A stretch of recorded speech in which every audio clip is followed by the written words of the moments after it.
Hey everyone, welcome to this course on Wi-Fi hacking. In this course, we'll explore how Wi-Fi can be hacked using evil twin attacks. We hope you are interested in Wi-Fi hacking. However, please note that this course is intended only for educational purposes. If you intend to use this knowledge for other purposes, you will be only responsible for the consequences. Alright? Before start this course, there are a couple of things you will need. First, it is helpful if you know a bit about Linux commands, as we will be using them. Second, you will need a special adapter that can do something called monitor mode. Once you have that, you are all set to begin learning from this course, alright? In this video, we will learn about evil twin attack. In the evil twin attack, a hacker makes a fake Wi-Fi point that seems real. If you connect to this fake point, the hacker can see your online activity and take your private info. Hello everyone, in the previous video, we learned about evil twin attack. In this video, we will be demonstrating how it works, and afterwards, I will guide you through the steps to perform it. Please note that this video is intended only for educational purposes. If you engage in any unethical activities, I will be not responsible for it. Now let's proceed with the demonstration.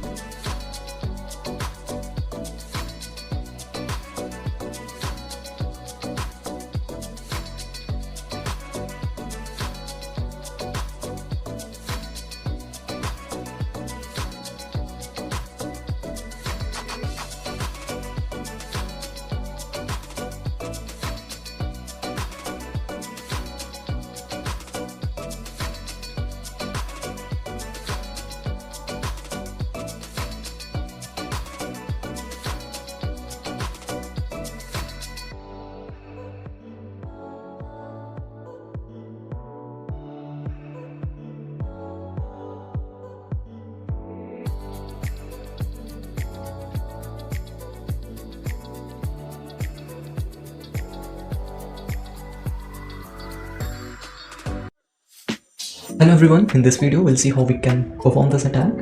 First, install these two programs using apt install DNS mask, host apt. This command install two programs called DNS mask and host apt on your system. These programs are used to manage DNS and it's gonna create a Wi-Fi hotspot respectively. The second command we have is m1ng check kill. This command stops processes that might interfere with Wi-Fi monitoring and manipulation. So let's run this command. If you intend to perform this attack, you will need these three files. I will provide them as attachment along with the course, so there is no need to worry. Just open this file, the right one. Open this file and just copy the content of it. And you just have to paste in the default.cnf. It is there in the etc Apache 2 sites enable. And just copy and paste it below virtual host. Alright. After pasting it, just save this file. Alright. After saving it, you guys have to start Apache service. So start it using service Apache to start, and if you are getting any error, then you have to run this command a2en mode. Alright, after running this command, you will not get the error. So I have given I've provided all the commands in that description, so you can just check the description of the course. So the first command, you have to install DNS mask and host apt. The second command, you have to kill the processes, and third command, you have to make some changes in that default.cnf. You have to add this text, you have to write these statements, you have to add in the default.cnf. The next thing is, if you are getting any error, you can run this command a2en mode and then the start the service Apache to start. Alright, so then encounter any errors, execute the command e2en mode. Alright, and just hit enter. Then restart Apache 2. I will provide all the necessary command in the description, so there is no need to worry. Now let's proceed to take control of DNS and DSCP with DNS mask. Execute the command DNS mask -c root DNS mask.cnf. Alright, and the next thing, create your Wi-Fi hotspot by using the command host apt and root host apt.cnf-b. Now here B flag ensures that it runs silently in the background. Now we have created the hotspot. We have to assign an IP address to our hotspot. For that, how we can assign that? So if you want to assign the IP address, you have to run this command. I have configured WLAN 0.192.168.1.1/24. Now you have assigned the IP address to this Wi-Fi hotspot. Alright. After assigning the IP address, just go to this GitHub and just clone this tool and just type git clone and just paste the URL. After that, just go to that Rogue Wi-Fi, ROUG Wi-Fi, and now we have all the files. Just delete this file using rf and just delete this file Wi-Fi.sh, because we just need HTML file. We just need the website. We don't need this file Wi-Fi.sh. We'll just remove it and copy all the content of it from here to var www-html. Alright. So after copying all the content from here to that HTML, just hit enter and just gonna copy all the files to that var www.html. Now you are done. Simply restart your Linux system and then continue with the next set of instructions.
Hi there, I'm the instructor of this course. Let me tell you why this course is like a treasure chest and why learning about ethical hacking is super important. Imagine this course is like a secret map that can lead you to earning money, getting jobs and understanding ethical hacking. There are total 10 parts in this course. Each part is like a step and by the end you will really good at ethical hacking. Now let's get to the exciting part. Imagine you are playing a game but you don't know the rules. It's like riding a bike without a helmet. Not safe, right? The online world is a big game and ethical hacking is like knowing the rules. It's important because our world is getting digital, from video games to chatting with friends. Just like you put on helmet to ride a bike, learning about ethical hacking is like having a shield for the online world. It's like protecting yourself with a special knowledge. So if you want to be a computer superhero who knows how to keep things safe, this course is like your superhero training. Thanks for joining this course. Get ready to learn awesome stuff. Remember, learning about ethical hacking is like wearing a superhero digital cap. It's awesome, it keeps you safe. See you in the course. Hey guys, today we are going to discover some amazing Linux commands. Don't worry if you're new to this, we'll make sure everything is super easy to understand. Let's get started. Just imagine your friend is a Linux and you want to communicate with Linux. So how can you do that, right? If you want to interact with Linux, you should know Linux commands. So to interacting with Linux, let's learn Linux commands. Alright, hope you're interested in learning Linux commands. But I want to tell you one thing, the commands you will be learning in this course are the most important commands, and after that you can start learning hacking. So make sure you don't skip this part. Alright.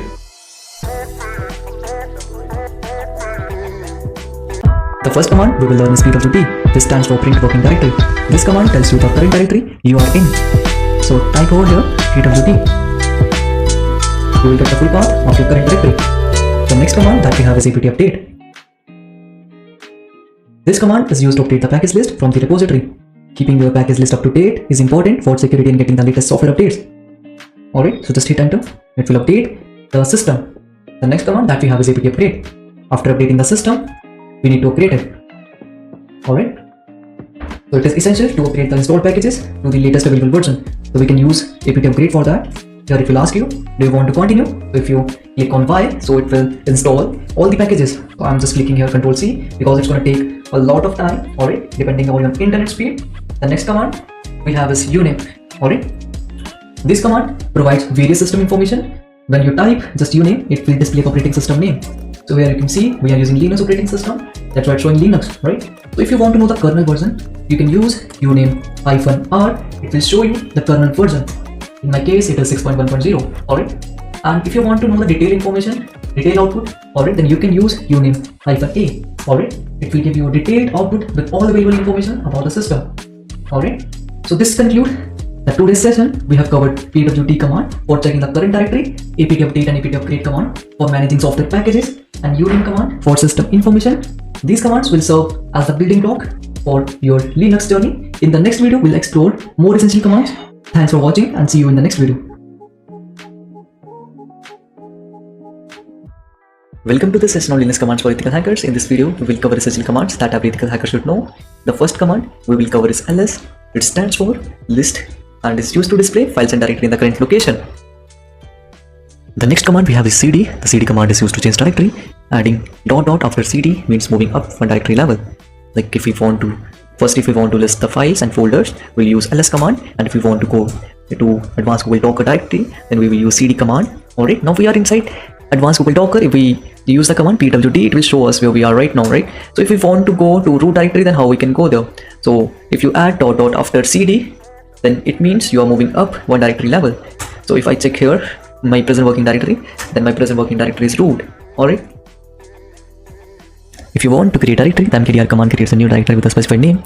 Like if I want to create a directory with d1 name, then I will use mkdir d1. It will create one directory with name d1. Alright, so here I can see one directory named d1 is created. Alright. And if I want to delete this directory, then how can I delete this one? So rmpr command is used to remove an empty directory. Alright, so I have removed the empty directory from here. And the next command, how we can create empty file. For creating the empty file, we can use touch command. Touch command can create an empty file. Like if I want to create file.txt, file.txt is already existing. This one is the file.txt. So let's create another file like file1.txt. So I've created one file1.txt here. Alright. So if you want to create the empty file with a specific name, we'll use the touch command for that. The next command we have is rm command. Rm command is used to remove or delete a file. If you want to remove or delete a file, you can use rm command. Like if I want to remove file1.txt, then I will use rm and file1.txt. It will remove file1.txt. Alright. So let's see the another command we have is cp command. So how we can use cp command for that? Let's create two files. So I'm creating two files. One is file1.txt. If you want to make another file, you can make it in this way also. That's file1.txt, file2.txt. It will make two files, like file1.txt and file2.txt. Let's check the content inside these two files. If you want to see the content inside these files, you can use cat command for that. So here in file1.txt there was nothing in that, right? If you want to write any content inside that, then you can use leafpad, and here let's write hello world. Alright, so let's save it and just copy this file1.txt to file2.txt. So if we check the content of file2.txt, then it should also contain hello world. Yeah. The next command we have is mv command. Mv command is used to move or rename files. So if we use mv command, if we want, just check how many files and folders are there. If we want to rename file2.txt to file3.txt, then we can use mv command. It is used for moving file and renaming file. Alright, so hope you guys got what mv command can do. Alright, so this concludes our overview of essential Linux command for ethical hackers. Thanks for watching and see you in the next video. Guys, today we are diving into a topic that is essential for your online security: browser hijacking. In this video, we'll break down what browser hijacking is and even show you a practical demonstration. Browser hijacking refers to a type of cyber attack or malicious activity where a person web browser settings are changed without their consent or knowledge. Imagine opening your browser and finding your home page and search engine changed to something else. That's browser hijacking. Browser hijacking can happen through various means, including malicious software downloads, visiting compromised websites, clicking on malicious ads, or installing browser extension that later turn out to be malicious. In the next video, we'll see the practical on browser hijacking. Thanks for watching.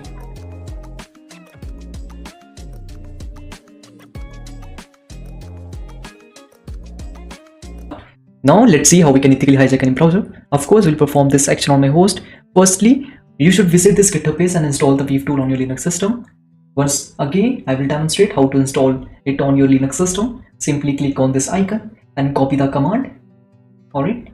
After that, open your terminal and paste the command. Just write git clone and paste this URL. It was already existing, so it's showing me beef already exists and is not an empty directory. I will go to that directory, the beef directory. Now I'm inside the beef directory. Let's list the files and folder inside beef directory. For that I will use ls command. Here I have to change one file, that is config.yml. So just I need to use leafpad and config.yml. In this file, firstly, the first thing you have to change your password. Just you can keep it anything. Alright, I just change this to 1123. Alright, so the next thing that you have to do is you have to install the ngrok. Alright, just install the ngrok. I have already installed the ngrok, and if I go to my downloads, I can see here the ngrok is already installed. I just have to execute this. Alright, and I will use a CTP in 3000 port. Alright, and as it will start, I just have to copy this thing. Just copy it from here. After copy this URL, you have to paste it in this host, this public host, because if you are sending this URL to any person, that person should be able to open that, and once that person will open this URL, the person will be hacked. Okay, you can hack his browser. And after pasting it in this host, just keep this to true. Alright, and just save this file. After saving this file, just click on this cross button, and once again just go to the same terminal and run the beef tool. Once it will start, you have to click on the UI panel option here. This is my IP address and the port 3000, and just open this link. Here the username is beef, and the password that we know is was 123. So just click on the login button. As you click on the login button, it will show you this page, and to begin with you can point the browser towards a basic demo page here, or you want to use advanced version. So I will click on the advanced version. It's showing me this page, and here just remove this part, the IP and the port part, and just paste your ngrok link over here. This is my ngrok link, and just hit enter. Now this link I have to send to my target, and my target is a Windows device, alright, Windows operating systems.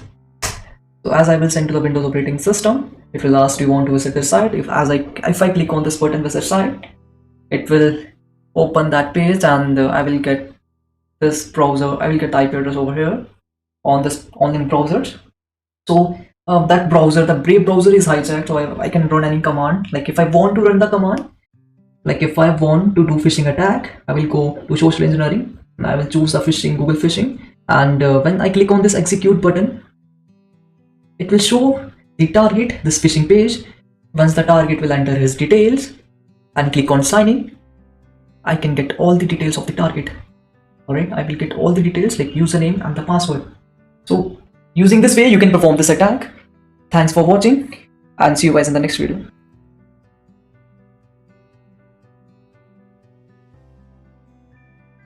Welcome to today's session, where we'll see how we can crack zip file passwords using brute force attack. Please note that this session is just for educational purpose. Now, what is brute force attack? Imagine your door is locked and you have 50 keys. However, if you forget the right one, then how you can unlock the door? To unlock the door, you must try all the keys, and when you find the right one, the door will unlock. Trying every possible key to unlock a door, that's what a brute force attack does with passwords. It attempts every combination until it finds the right one. Alright. For today's attack, we are using this tool, and let's see how we can crack zip file password. So first you have to install this tool in Linux. After installing this tool, just change the directory to the specific location and run the provided Python script. Now execute this Python script. After executing the script, you will prompt to input the path or name of the zip file. So here the zip file name is log.zip, and the password file is list.txt. Yeah, it's cracked the password. The password is login. So if you want to check that this is a password or not, then you can go to the directory and you can use this password login. And now for now I'm just clicking on Ctrl C. So but it has extracted from that log.zip. So it has extracted picture.jpg from this log.zip. Alright. Thank you for watching this video. In this video we will see what is steganography. Imagine you have a pic of a favorite animal, let's say a cute cat, but if I told you that you could hide a secret message right there inside the cat pic, and no one would even know that it is there. Steganography is a practice of concealing one piece of information within another, often in a way that is not easily detectable. It involves hiding data within files or messages. This technique is often used for security and privacy purposes, but it is totally different from cryptography, which focuses on making the hidden data unreadable rather than invisible. So next time when you look at pic of a cat or any other pic, remember that there might be a secret message hiding. Now we will see the practical on steganography. The tool we will be using in this is stick hide. Stick hide lets us hide information within other files. I have prepared an image and a text file containing a password. Let's see how to use stick hide to hide the text inside the image. First, install stick hide. For that, just type apt install stick hide. It will install stick hide. After installing, follow my instruction. Now we want to embed the text file inside the image, right? For that, we'll use stick hide, and we'll open the help page for stick hide. If we want to read the cover file, we will be choosing this option CF. So cover file is 1.jpg. Alright, so cover file is this one, and this is the file that we want embedded, right? So just hit enter. It will ask you for password. Just type any password. I'm typing here 123456. Re-enter the password. I've entered 123456. Alright, so that's your choice. You can enter any password. Alright, and the next thing is how we can extract this file. In that this 1.jpg file, it is having the text, but it is not visible. So how we can extract that, right? The command that you have to use for extracting the data is this one, stick hide -extract, and just give that stego file. After mentioning that stego file, just give the text file where you want to output the data. Alright, now just hit enter and it will ask for password. Just type the password. Not saying that 2.txt does already exist. We want to override it. Okay, we will override it. Okay, we overwritten that 2.txt. So let's see what it contains. Yeah, it contains my password is 1234567890, and even the password file contains the same password. So this is about the today's session. Alright, so hope you guys like this session. In today's session, we are going to explore Wi-Fi hacking. Don't worry if you're new to this, I will guide you through the steps in an easy to follow manner. Step 1, gathering information. The first step we need to do is gather information about the target network. Second step, checking connected devices. Now let's see how many devices are currently connected to the target machine. The third step, disconnecting a user. Now we'll use a tool called AirPlay-NG to disconnect one user from the network. Next step, we have capturing the handshake. Once the user reconnect, we'll capture something called a handshake. Alright, and the last step we have is trying passwords. Now comes the fun part. Using AirCrack-NG, we'll try various passwords from a list to crack the security. This is also known as wordless attack. Let's move on to the practical demonstration to see all of this in action. Remember, this is for educational purpose only. Alright.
Guys, in today's session, we will be covering phishing attacks. Before that, let's understand one term, human hacking. You might wondering if it is really possible to hack a human. Yes, it is possible. An attacker uses the right word and the right tone to manipulate you. Once an attacker has successfully influenced your mindset with this technique, gaining access to your system becomes easier. Consequently, your system can be compromised. So using right words and right tone, an attacker can hack any person's mind. Let's see what is a phishing attack. In this attack, an attacker will send you the malicious link, and once you will click on that link, you will redirect to the phishing page. And as you fill your information, the attacker will get your details. So let's perform this attack, and let's see the practical on it, right? If you want to perform phishing attack, just search in Google Fisher GitHub. From GitHub you can clone this repo. Just click on this icon, it will copy it, and then just open your terminal and type. So finally, let's install this tool. If you want to install this tool, you have to use this command git clone, and the link of the tool it's showing this is already existing. So just go to that directory, zfisher directory.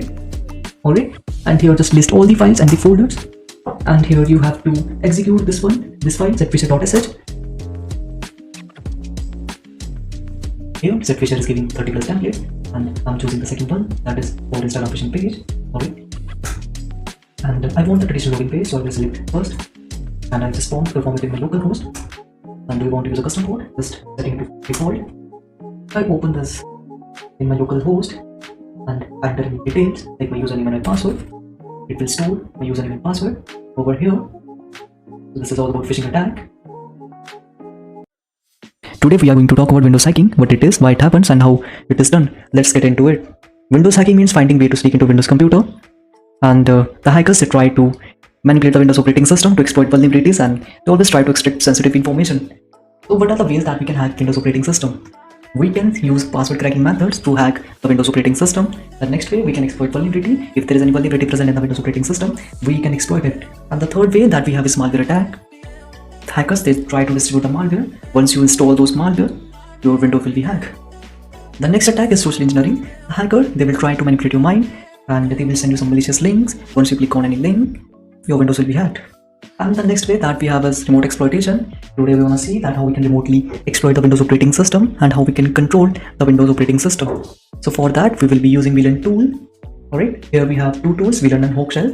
They are both kind of same and they can do the same thing. So we'll be using the VLAN tool. Alright, so that you have to install this tool using git clone command, and after installation you just have to change the directory. So let's go inside VLAN.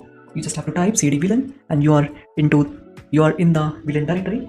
After that, if you want to check all the files and folders inside the VLAN, you can use ls command, and after that you have to install all the requirements that is needed for using this tool. After installing all the requirements, now we can use this tool, and we just have to execute the Python file, the python3 VLAN.py, and we can run this tool. After that, let's start this tool, and here just type help. It will show you the help page of it, and now we want to generate the payload.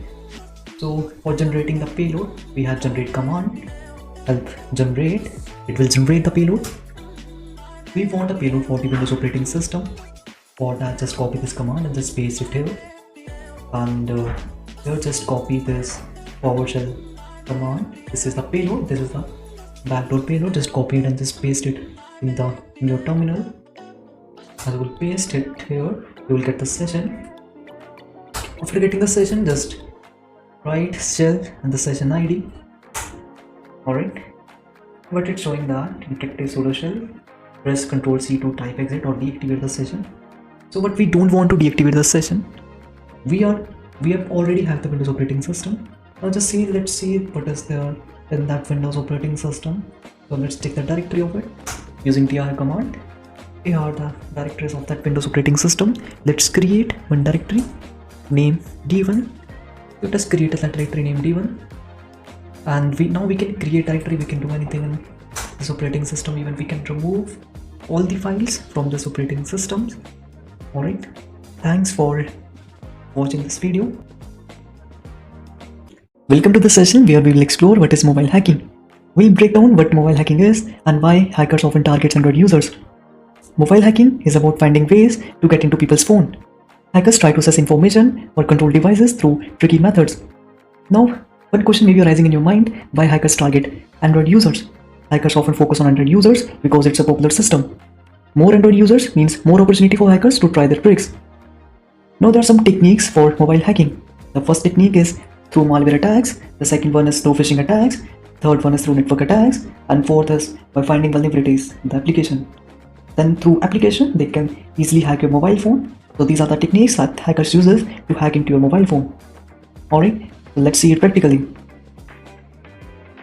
Search in Google AHSmith Rabbit. The first page, just open this first page, alright, and here just click on this code and this icon. After that, just go to your terminal and just install this tool, or you can install it directly using this command. These are the commands that you can copy. Alright, so just directly copy these commands and you can install this tool. So copy this command and just paste in your terminal. After that, it's gonna install this tool. Just type ls. It's showing you that you want to auto install it. It's not showing you. Here one file is there for auto install Linux, auto install _Linux. So we need to execute this file, auto install Linux. After that, it will automatically install this tool. Alright.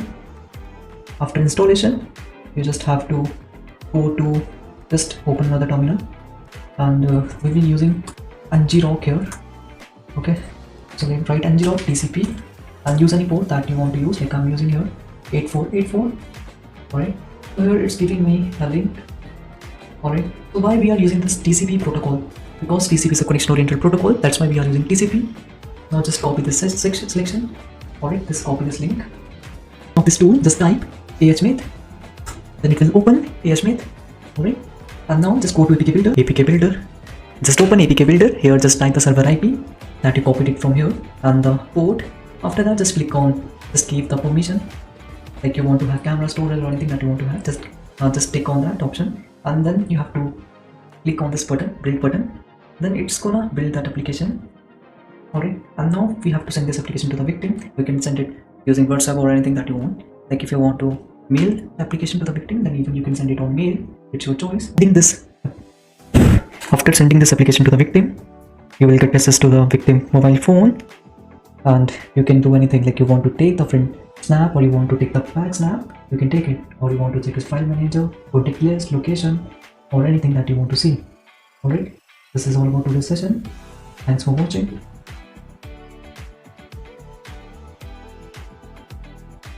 Today we will learn about tracking someone location, so I hope you all are ready. We'll explore how to use Stormbreaker and Drone tools. Firstly, you should visit this GitHub page and install the Stormbreaker tool on your Linux system. After that, open your terminal. Now it's time to change the directory. For that, we'll use cd command. So we are already inside Stormbreaker.